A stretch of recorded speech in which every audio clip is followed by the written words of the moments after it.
Welcome! In today's vlog, we'll be discussing advertisements. In our blogs, podcasts, and in our previous vlog episodes, we've discussed how brands can use different forms of media to advertise. But in this episode, we'll be talking about advertisement as a whole.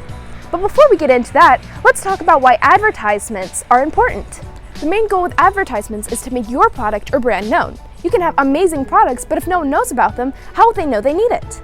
Advertisements also make your brand stand out. They tell consumers why they should buy your product over someone else's. An article by Christina Slade states, advertisements give reasons for consumers to choose products. This is why advertisements are essential to businesses. In our last episode on public relations, we discussed the importance of developing a message. This applies to advertisement as a whole. But how are these messages developed and distributed? Let's use the ROPE acronym coined by Hendricks in 1998. First, you have R for research. Research the company, the consumer, and an operation or problem that needs to be solved. Then there's O for objectives. Set your big picture goals, then your smaller objectives to help you reach those goals. P for programming. Know your strategies, the ads you use to make your point, and your tactics, the platforms you use to push those ads. Lastly, E for evaluation. This is where you monitor and evaluate your ad to know how to improve. Now that we have discussed some of the behind the scenes of advertisement development, let's talk about three very important techniques that advertisers use to rep their brand.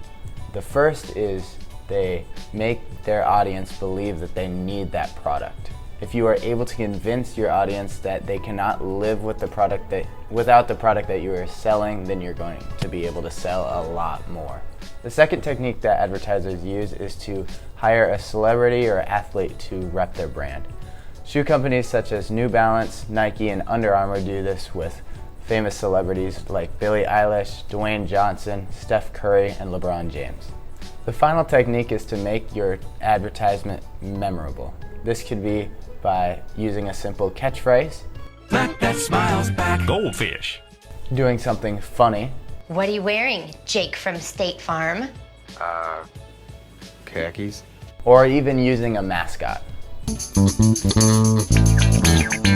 With these techniques in mind, your advertisements will be significantly more effective for your brand. Here at Kix have found that there are two forms of visual advertisement. There's active advertisement, where you're more deliberately trying to go out of your way to speak about a product, price, or a sales event. Whereas there's passive advertisement, where you are more just trying to get more exposure for your product out among the mainstream media.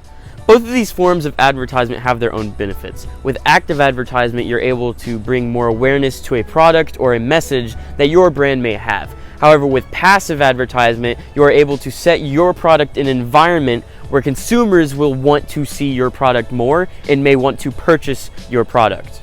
Both of these forms of advertisement have their own places within our media. With active advertisement, you're going to see that more on billboards, commercials, or just sponsors. Whereas with passive advertisement, you're going to see that with product placement in television shows or movies, or you might even see that with collaborations with celebrities or influencers where you can pay them to wear your product out in public. In addition to active and passive advertisement that Connor explained, there's also the idea of shoe-specific advertisement, which is the outreach of shoes through tons of different outlets of advertisement.